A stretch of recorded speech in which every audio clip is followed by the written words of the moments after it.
नमस्कार पाहुण्यांनो, गावडे सिस्टर्स या युट्यूब चॅनलवर तुम्हा सगळ्यांचं स्वागत आहे। तुम्ही पाहताच असाल आम्ही आहोत घराबाहेर, म्हणजे आजचा व्हिडिओ हा आउटडोर आहे आणि त्याचप्रमाणे जिभेचे चोचले पुरवण्याचा सुद्धा। आता सध्या श्रावण महिना सुरू आहे आणि श्रावण महिन्यात येतात भरपूर सण आणि त्याचबरोबर आठवतात ते उपवासांचे पदार्थ। मुळात आपल्या सर्वसाधारण मराठी माणसांच्या घरी उपवासाचे पदार्थ हे फक्त उपवासाच्याच दिवशी खायला मिळतात। त्यामुळे ज्या व्यक्तींचा उपवास नसतो त्यांना देखील हे उपवासाचे पदार्थ खाण्याचा मोह आवरत नाही।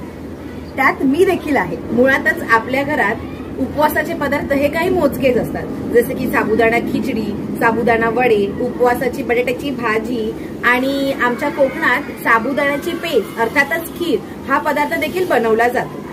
पण आम्ही या व्हिडिओद्वारे तुम्हाला उपवासाचे वेगवेगळे पदार्थ दाखवणार आहोत आणि तेही तिथल्या उपहारगृहाला भेट देऊन।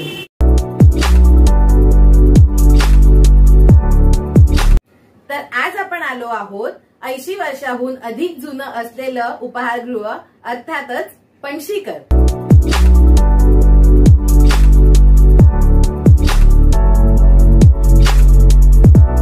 या उपहारगृहाच्या 2 शाखा आहेत, एक आहे विलेपार्लेला आणि एक आहे दादरला। आम्ही दादर या शाखेला भेट दिली आहे। या ठिकाणी उपवासाचे पदार्थ तर भरपूर आहेतच आणि ते सर्वच पदार्थ अगदी भन्नाट आहेत, पण त्याचबरोबर अगदी मराठी पारंपरिक पदार्थ सुद्धा तुम्हाला इथे खायला मिळतील आणि त्यात शीतपेय सुद्धा। यांचं पियुष हे शीतपेय अगदी सुप्रसिद्ध आहे, ते तुम्ही इथे आल्यानंतर नक्की ट्राय करायला पाहिजे। चला तर मग पाहूया या व्हिडिओमध्ये हे वेगवेगळे पदार्थ, त्यांची चव आणि त्यांची किंमत सुद्धा।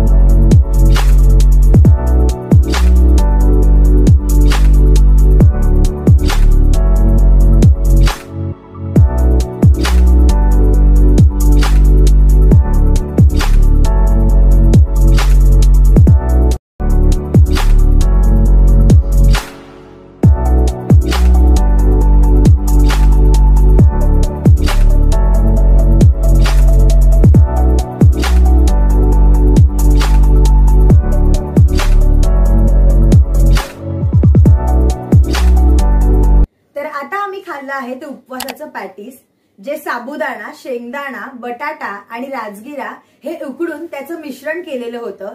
जे बाहेरून आवरण होतं ते अगदी क्रिस्पी होतं आणि आतून मऊसूद होतं।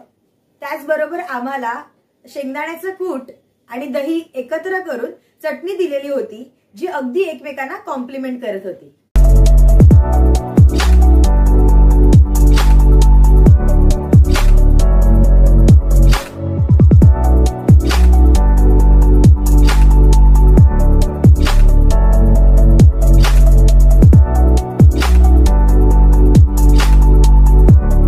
आपण पाहूया उपवासाची मिसळ।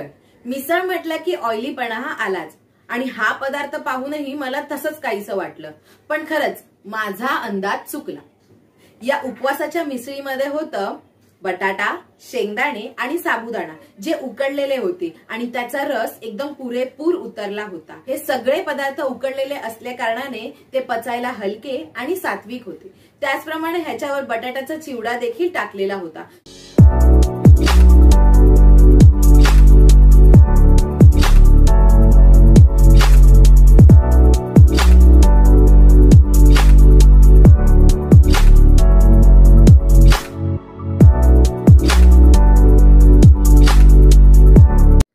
पुढचा पदार्थ आहे उपवासाचे थालीपीठ। वेगवेगळ्या प्रकारचे थालीपीठ मी खाल्ले आहेत आणि सरडाईचे थालीपीठ हे तर मला प्रचंड आवडतात, पण हे थालीपीठ काहीसं वेगळं होतं। या थालीपीठाचा जो पापुद्रा होता तो मला काही खास कळला नाही, पण त्याचा क्रिस्पीनेस खूप छान होता। यासोबत आम्हाला दिली होती नारळाची चटणी। नारळाचा रस हा खूप छान उतरला होता, त्यामुळे रसरशीतपणा आणि थालीपीठाचा क्रिस्पीपणा हा एकमेकांना एकदम पूरक होता आणि आम्हाला हे थालीपीठ प्रचंड आवडलं।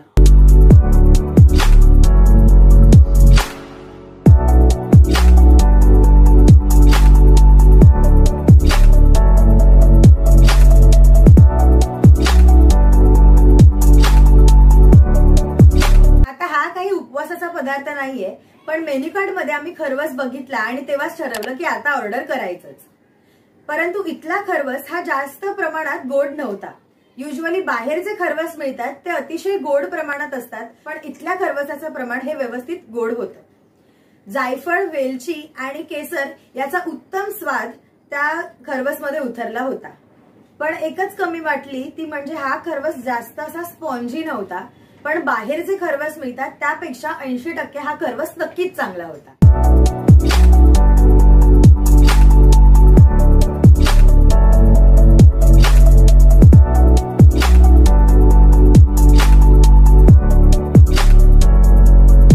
तर हे होते आम्ही पणशीखारी येथे एक्सप्लोर केलेले पदार्थ। पणशीकर हा ब्रँडच बेस्ट आहे।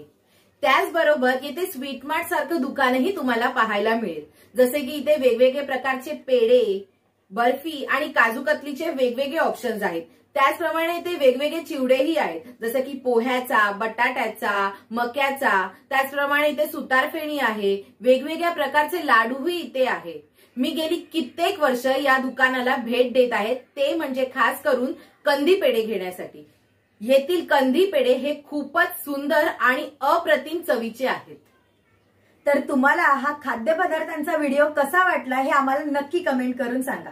आणि त्याचबरोबर उपवासाच्या दिवशी तुमच्या घरी असे काय काय पदार्थ बनवतात तेही आम्हाला नक्की कमेंट करून सांगा। चला तर मग भेटूया येणाऱ्या शुक्रवारी एका नवीन विषयासह। तोपर्यंत बाय।